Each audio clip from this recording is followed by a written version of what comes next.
Kisah sejarah Mataram kuno sudah banyak yang terkuak, tetapi misterinya juga masih banyak yang terserak.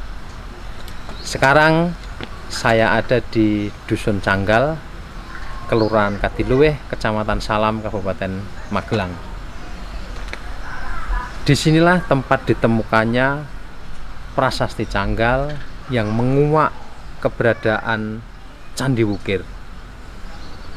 Bangunan itu berdiri 1288 tahun yang lalu, ya sudah 1 milenium lebih, dan di sanalah kemudian orang mengenal dalam sejarah kita awal mula kerajaan Mataram kuno atau Medang dan Raja Sanjaya. Kita nanti akan menuju ke sana. Kita akan kuak ada apa di sana, misteri apa yang masih tersisa. Kita jalan ke sana.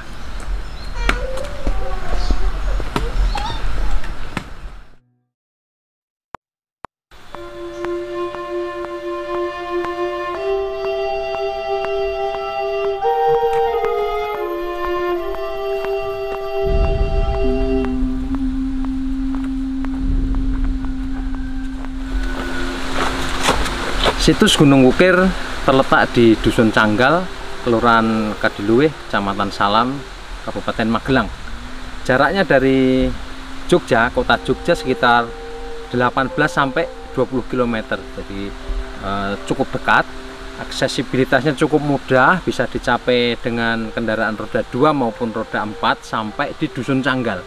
Tetapi perjalanan dari Dusun Canggal ke puncak gunungnya, puncak bukitnya itu tidak bisa ditempuh menggunakan kendaraan, tetapi harus jalan kaki.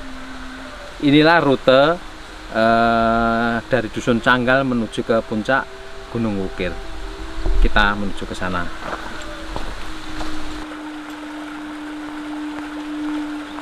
Mulailah jalan paling baru mau naik.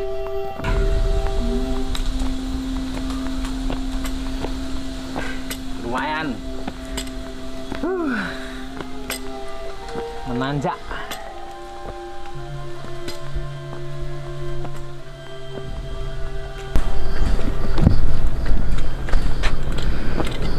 Kita sekarang sudah sampai persis di pintu gerbang masuk ke Candi Wukir. Nah, kita membaca sejarah, kita pernah mendengar, mungkin kita sangat akrab dengan nama Raja Sanjaya, Rakai Sanjaya di bumi Mataram. Nah, disinilah tempat kita mengetahui bahwa pertama kali dia dipujakan atau dibikinkan lingga untuk menandai kemenangan dari Raja Sanjaya. Nanti ceritanya akan kita bedah setelah di dalam.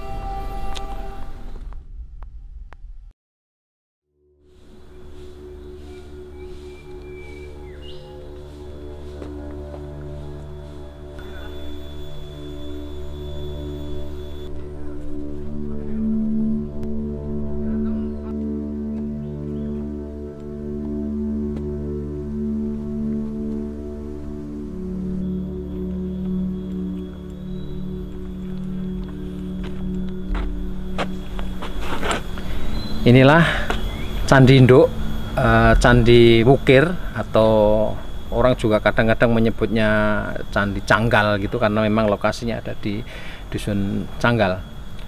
Nah, kita ini berdiri di halaman, ya, sama seperti yang dibuat pada 1288 tahun yang lalu. Nah, ini adalah pelataran candi yang tertulis dalam prasasti Canggal sebagai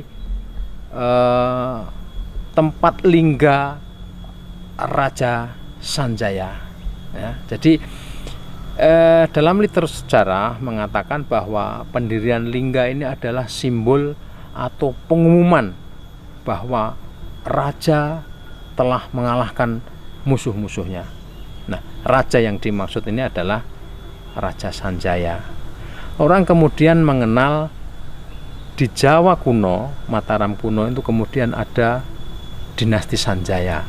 Ada juga yang kemudian menyebutnya dinasti Salendra sebagai pendahulu dari raja-raja sesudahnya sampai ketika Empu Sendok memindahkan pusat kerajaan Mataram ke Jawa Timur. Tetapi apakah ada satu atau dua? Ya, pada mulanya memang disebutkan bahwa ada dua wangsa atau dinasti di kerajaan Mataram kuno. Tetapi teori itu tidak mendapatkan sokongan data yang akurat, sehingga kemudian menurut Profesor Dr. Bukhari, ada Profesor Purbacaraka, dua ahli sejarah kita, seorang atau dua orang epigraf yang sangat dikenal, dia mengatakan atau beliau mengatakan berdua itu mengatakan bahwa hanya ada satu dinasti, ada satu wangsa, yaitu wangsa Salendra yang menurunkan raja-raja sesudahnya. Nah, Sanjaya siapa? Sanjaya adalah bagian dari wangsa Salendra. Dia beragama Siwa atau menganut kepercayaan Siwa atau Hindu. Tetapi kemudian raja-raja berikutnya ada Raja Panangkaran, Panaraban, dan seterusnya, Dyah Balitung, Kayuwangi, dan seterusnya. Ini bermacam-macam. Ada yang Siwa, ada yang Buddha, Mahayana. Dan kita melihat bahwa ciri-ciri candi yang ada di puncak Gunung Wukit ini mencirikan Siwa, ya, aliran Siwa. Ada Yoni, ya, lingganya sudah tidak ada. Sebetulnya Prasasti Canggal menyebutkan bahwa ada pendirian lingga. Mestinya lingganya masih bertengger di puncaknya Yoni itu, tetapi sudah kita tidak bisa lihat lagi. Nah, ini ada Candi Induk. Kemudian yang di sebelah depannya, karena candi ini menghadap ke timur, di sebelah depannya itu ada 3 candi kecil-kecil atau candi perwara, anak candi. Di sebelah kiri ada lingga juga. Kemudian di tengah ada Arcanandi. Kemudian biasanya di paling kanan itu adalah ada kayak semacam sumuran gitu, ya. Jadi ini kelengkapannya lengkap, komplit, mencirikan aliran Siwa, ya. Nah, kita tidak bisa membayangkan 1288 tahun yang lalu Raja Sanjaya memerintahkan rakyatnya untuk mendirikan candi yang konon menurut prasasti itu sangat indah, tetapi kita sekarang tidak bisa melihat secara utuh karena bangunannya sudah runtuh, batu-batunya sudah banyak yang hilang, mungkin dimanfaatkan oleh warga sekitar atau terpendam dan seterusnya. Kita tidak tahu lagi apa yang terjadi pada rentang waktu 1 milenium lebih.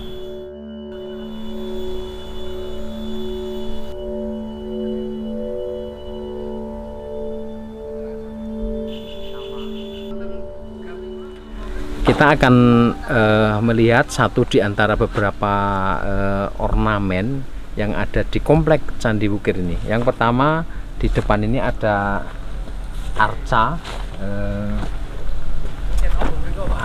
lembu, ya, arca lembu atau nandi, lebih populer apa namanya, disebutnya nandi. Nandi ini simbol dari tunggangan dewa Siwa. Dia ditempatkan persis ada di depan Candi Induk, ya. Di sana ada lingga, ada Yoni di Candi Induk, dan itu adalah simbol utama dari dewa tertinggi, dewa Siwa, lingga. Kemudian Yoninya ini adalah simbol dari pasangannya, Dewi Parwati. Jadi lingga dan Yoni ini adalah simbol perpaduan antara Siwa dan Parwati dalam kepercayaan Siwaisme atau Hindu. Nah, di depan ini Nandi. Nah, ini konon ceritanya menurut pihak juru pelihara di komplek ini posisinya sebetulnya tidak di sini ketika ditemukan. Arca Nandi atau lembu itu ditemukan di luar, ya, jadi di luar pagar sana, mungkin jaraknya mungkin sekitar 50 meter dari sini. Jadi kalau kita menduga-duga kemungkinan Nandi ini sudah ada dalam upaya untuk dibawa atau dipindahkan dari puncak gunung ini. Nah, sekarang ditempatkan di tempat aslinya, tetapi kita tidak bisa melihat apakah memang strukturnya dulu seperti ini, artinya dari sisi ketinggiannya juga, karena ini agak berbeda dengan candi perwara yang lain. Di sebelahnya itu tinggi, ya, agak tinggi, ada tangga naik begitu, sehingga posisinya agak lebih tinggi karena memang komponen bangunannya sudah banyak yang hilang. komponen bangunan hilang sehingga mungkin tidak bisa direkonstruksi secara utuh. Nah, ini yang pertama ada Nandi. Kemudian di sebelah kirinya di sana adalah Candi Perwara atau anak candi. Ini kalau di sebelah sini biasanya bentuknya cuma datar aja, kayak di Candi Ijo itu di sana hanya ada kayak sumuran itu, lubang gitu ya. Apakah itu dulu tempat untuk menyimpan sesaji atau apa gitu ya, abu mungkin ya, nggak tahu kita. Tetapi biasanya, tapi di sini juga kita tidak bisa membayangkan seperti apa bentuk aslinya karena sudah teraduk ya, komponennya banyak yang hilang, bentuk Candi Perwaranya juga kita tidak bisa melihat secara lengkap.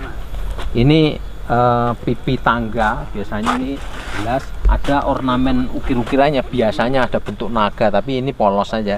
Nah, ini adalah pipi tangga, nanti ada undak-undakan itu untuk tempat naik ke atau masuk ke dalam Candi Perwara ini. Tapi sekali lagi ini strukturnya sudah banyak yang hancur atau hilang gitu ya, sehingga kita tidak bisa melihat bentuk aslinya seperti apa.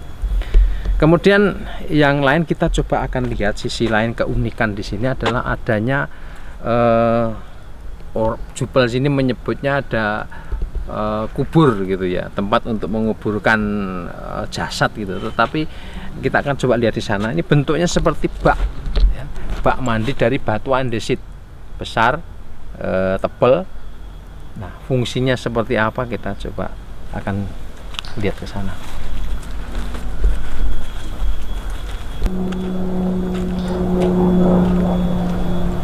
Nah, inilah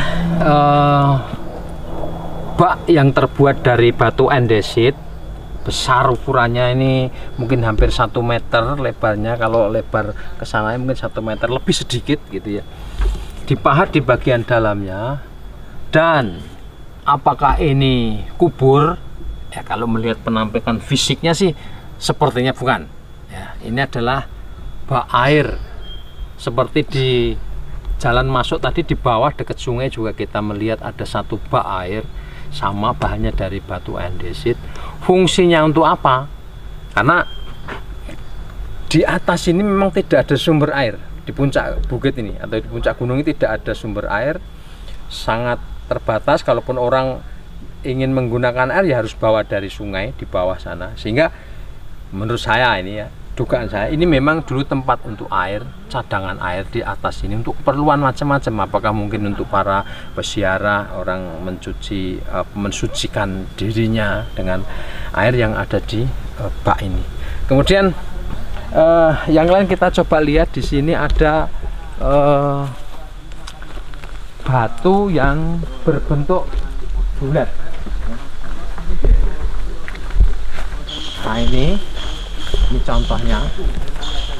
Ini batu bulat ini tidak banyak ditemukan di candi-candi Siwa lainnya, kecuali di Candi Gunung Sari itu juga ada contoh-contoh seperti ini, banyak malahan. Kalau di sana, di sini hanya ada satu. Kemudian nah, ini mungkin ini lapik atau tempat dudukan ya, tempat dudukan arca atau apa begitu. Kemudian ini ada biasanya nih kemuncak di dinding candi. Nah, selain ini juga ada, kalau orang melihat ini kayak lumpang ya, lumpang, orang Jawa itu lumpang itu tempat untuk menumbuk itu. Nah, tetapi di sini ada lebih dari satu, ada satu, kemudian di dalam sana ada satu lagi, itu sama persis bentuknya, ada bulatan. Fungsinya untuk apa ya, kita belum tahu, belum ada, saya belum pernah membaca penjelasan secara tertulis saja. Ini fungsinya untuk apa? Apakah untuk apa namanya, umpak ya? Kalau di bangunan Jawa atau bangunan apapun biasanya kan menggunakan landasan batu sebagai umpak dan itu ada lubangnya. Tapi ini lubangnya ini bulat. Apakah ini berfungsi sebagai umpak atau apa? Mungkin kita mesti melihat ada penelitian baru yang lain. Nah, di belakang sana juga nanti ada bola batu bulat gitu ditumpangkan di atas kayak macam batu kotak gitu. Kita akan lihat ke sana. Di depan sana ada bagian-bagian atau ornamen candi yang Ini unik juga ini bentuknya. 1, 2, 3. Ini biasanya sih dia akan menjadi bagian dari bangunan candi di Indo karena ukurannya cukup besar. Nah, dan di sini ada 3 sekurangnya itu fragmen batu bulat ya. Ada yang bulat tetapi bawahnya ini rata, tetapi ada di sini yang betul-betul nyaris bulat seutuhnya ya. Tapi di bawahnya ini tetap rata gitu ya, sehingga ini jumlahnya tidak banyak, hanya ada 1 ini yang relatif masih utuh, nggak tahu apakah sisanya terpendam atau kemana. Tetapi ini juga menunjukkan ada ornamen yang berbeda dibanding candi yang lain. Tetapi apakah ini betul memang posisinya sebagai bagian dari ornamen bangunan candi atau tidak ya, kita tidak tahu. Belum ada penjelasan yang memadai terkait dengan ini. Kemudian berderet di sana juga bagian-bagian dari hiasan di biasanya pagar langkan itu ya. Ini ada puncak-puncaknya dan ini ada kemuncak kalau orang menyebutnya di istilahnya arkeologi ini atau candi ya, ini kemuncak candi, puncaknya gitu hiasannya. Jadi bertingkat kayak begini memang. Setelah tadi kita lihat ada Nandi, kemudian Candi Perwara paling selatan itu simbol Brahma begitu. Kemudian kita akan coba lihat Candi Perwara yang paling kiri dari candi induk. Ini relatif utuh bangunannya, meskipun tidak ada atapnya lagi, tetapi ini relatif utuh dan di dalamnya masih ada yoninya. Kita akan coba lihat di dalamnya macam apa. Ini pintunya rendah sekali, jadi mesti menunduk begini. Nah, inilah yoni di Candi Perwara ya. Mestinya kalau melihat unsur kelengkapannya, mestinya di sini ada lingganya, tetapi ini tidak ada. Kemudian hanya ada yoni yang seratnya seperti umumnya yoni gitu ya. Di sini polos saja, tidak ada ornamen apa-apa di ceratnya. Biasanya kalau di tempat-tempat lain, mungkin termasuk yang di candi induk sana, itu ceratnya itu ada ornamen naga, biasanya ular atau naga. Kemudian dia di bawahnya disangga oleh penyu, itu bulus kalau orang ngelihatnya. Jadi penyu di bawahnya ini. Nah,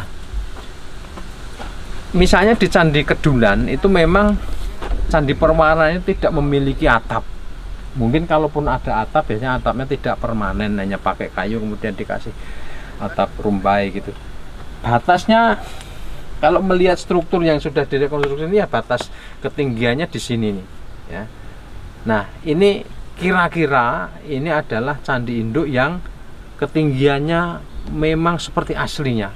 Nah, berbeda dengan yang di Nandi tadi, karena dia ada di posisi di bawah rendah sekali, kita tidak bisa membayangkan strukturnya. Tapi di sini kita bisa melihat ya struktur Candi Perwaranya kira-kira kayak begini tuh. Sejak 1288 tahun yang lalu, 1 milenium lebih. Nah, kemudian kita akan coba ke Candi Induk ya. Ke Candi Induk itu apa? Karena memang disitulah inti ketika Raja Sanjaya memerintahkan pendirian lingga di Bukit Stirangga. Oke, kita ke sana.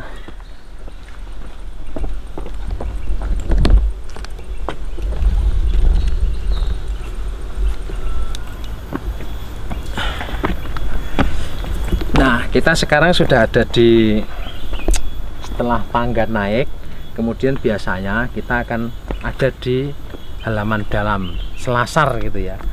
Kalau misalnya dulu ini, misalnya kita membandingkan dengan Candi Kedulan, biasanya setelah tangga naik kemudian ada selasar berkeliling.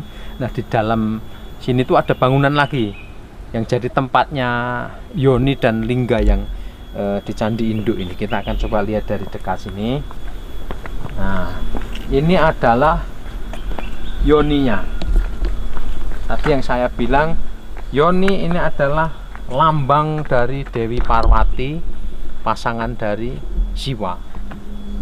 Mestinya di sini, nah, di sini ini ada lingga. Lingga itu bentuk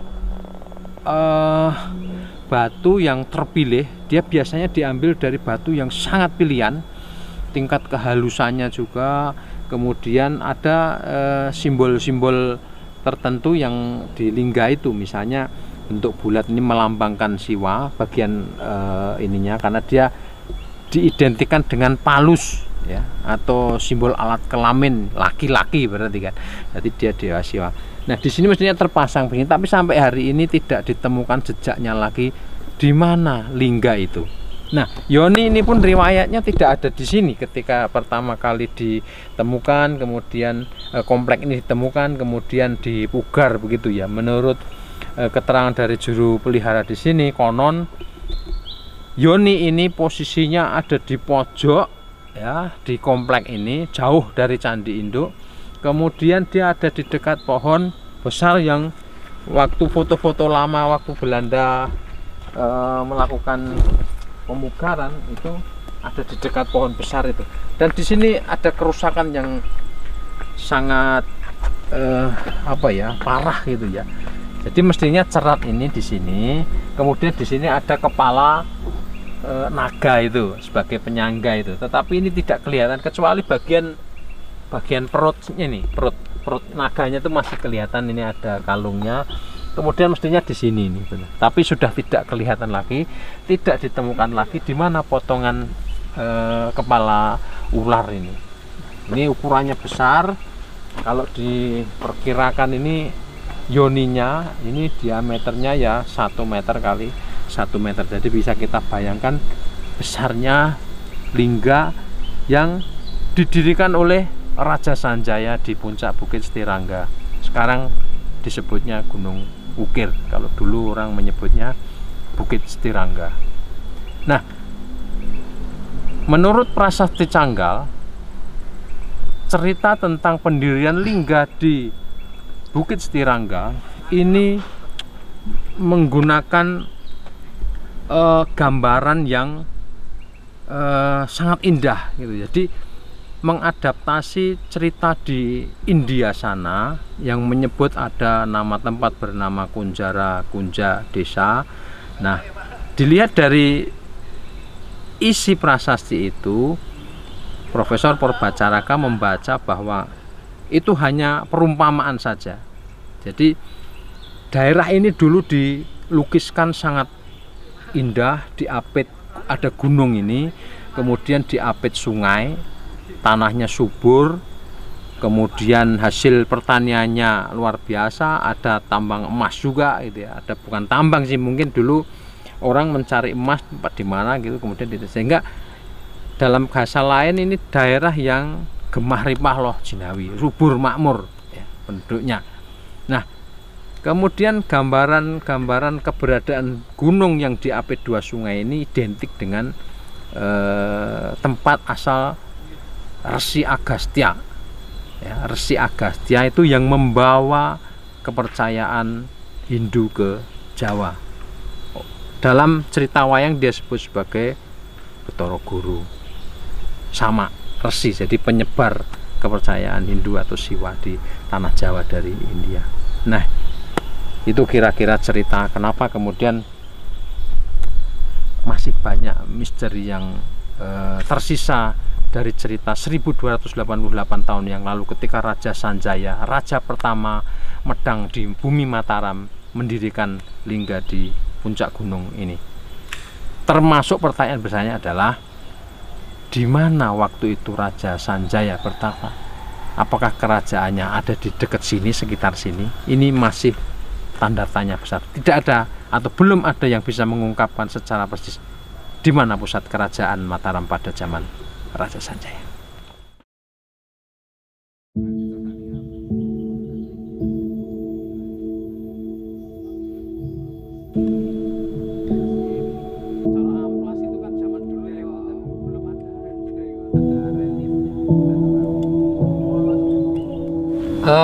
Tribuners, sekarang saya bersama Mas Bonar ya. Mas Bonar ini juru pelihara yang sekarang ditugaskan di situs Gunung Wukir atau Candi Wukir di sini.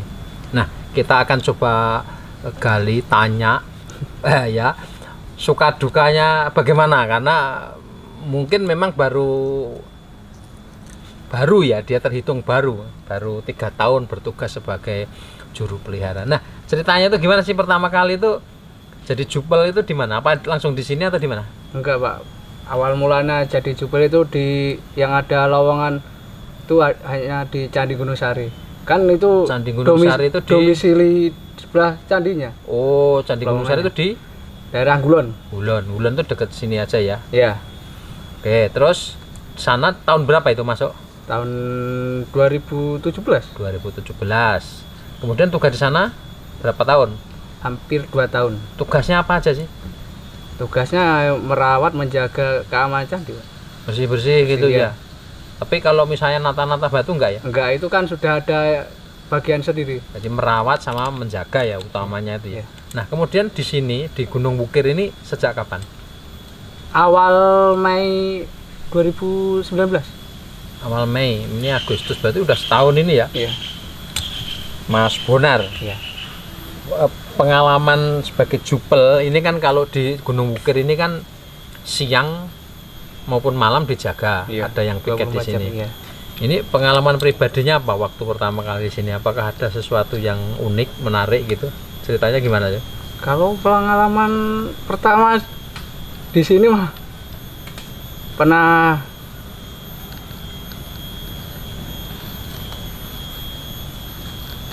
Serem nih kayaknya ini. Apa pernah melihat sesuatu melihat sosok, Pak, di sebelah sana, Pak. di luar ya? Tapi Di ya? luar candi. Itu kan di sana ada pintu gerbang tuh, Iya. pagar. Ya. Itu di luarnya. Di luarnya pagar. Berapa meter kira-kira dari itu? 100 meter. 100 meteran itu pas jalan turunan ya, Iya. Itu di atasnya pohon. yang tumbang. Enggak, Oh, di atas pohon. di atas Itu pohon. yang dilihat apa? Yang disaksikan tuh apa? Sosoknya itu hitam, besar, matanya merah. Menatap Ke saya? waktu itu mau masuk ke sini. Enggak, cuma melihat saja, Pak, dari jauh. Lihat posisi Mas Bonar di mana? Di sini, Pak. Oh, di Di dalam sini. kompleks ini, jadi ngelihat ke sana. Iya. Wah, ada yang ngelihat itu ya. Ngeri juga nih, merinding saya. Terus kemudian yang lain ada? Kalau lain pas malam hari lagi mau berangkat menuju sini, dengar suara lonceng dari bawah sana menuju depan candi sini, hilang suaranya. Lonceng itu lonceng besar gitu maksudnya? Dong, dong. Enggak, lonceng buat bayang orang gitu. Oh, kelintingan itu. Kelintingan, iya. Ini kayak di bawah pendeta, Iya, ding iya, ding yang ding. di bawah ding. pendeta. Suaranya itu ajek gitu ya. Iya, Ding kelinting kelinting gitu. Terus sampean di waktu itu posisinya di belakangnya suara itu. mau naik mau ke naik, sini. mau naik. Jam berapa itu? Kira-kira? Jam sebelum maghrib, sesudah maghrib. sesudah maghrib. Maghrib. Terus sampean di bawahnya nyusul, ternyata udah nggak ada. Nggak ada. Hilangnya di depan candi sini. Hilang itu. Ini pengalaman Mas Bonar ini. Pengalaman unik, menarik. Mungkin ya. Tapi itu sering nggak? Enggak, Pak. Baru 2 orang yang dengar suara itu. Kalau yang orang. itu yang jaga sini mayoritas udah pernah lihat. Yang mana? Yang sosoknya Sosok hitam, besar mata itu. merah itu Mata merah. yang jaga di sini umumnya sudah pernah. Udah pernah lihat. Aduh. Terus kemudian waktu di dalam, misalnya di pos gitu, kalau malam hari kan suasana sangat sepi ya sini. Wah, kalau malam bisa, Pak. Ah, apa pernah ngalami apa? Enggak pernah, Pak. Kalau di dalam insya Allah enggak ada. Oh, nggak ada. Nah, soal lain, ini kan candi candi Siwa yang sangat tua. Iya. Pengunjungnya ini biasanya gimana sih karakternya itu? Apakah di sini hanya lihat-lihat atau gimana? Ada yang ibadah barangkali? Kalau ya macam-macam, Pak. Kadang ada yang ibadah, pelajar juga banyak, umum. Oh, tapi kalau ibadah hari tertentu atau Hari tertentu, Pak. hari tertentu? Enggak pasti, Pak. Banyak kan dari mana? Dari Jogja. Dari Jogja. Mereka ritual agamaan Hindu ya. Iya. Kadang-kadang dari luar Jawa juga banyak, Pak. Hmm. Daerah luar sini juga banyak. Kalau untuk pelajar edukasi, belajar sejarah itu Iya, banyak ya, sering ya? Sering sama mahasiswa bareng sering. Mahasiswa. Ya. Tribuners, kita sudah ada di penghujung jalan-jalan menelusuri misteri jagat Jawa di Candi Gunung Wukir. Sekali lagi saya atau kita ada di halaman candi yang dibangun 1288 tahun yang lalu. Sudah sangat tua, tetapi kita bisa melihat sebagai candi yang jadi tonggaknya Kerajaan Medang Mataram. Kondisinya memang memprihatinkan, ya. Tidak semegah Candi Borobudur, Candi Prambanan, Plaosan, Candi Sewu, dan candi-candi peninggalan dari raja-raja pada zaman Mataram kuno yang lain. Nah, Anda semua yang ingin mempelajari sejarah Mataram kuno, sejarah Jawa, datanglah ke Candi Wukir. Anda resapi bagaimana suasana 1 milenium lebih di sini, di puncak Gunung Setirangga, Candi Wukir, Desa Canggal, Kelurahan Kadiluwih, Kecamatan Salam, Kabupaten Magelang, Jawa Tengah. Sampai jumpa.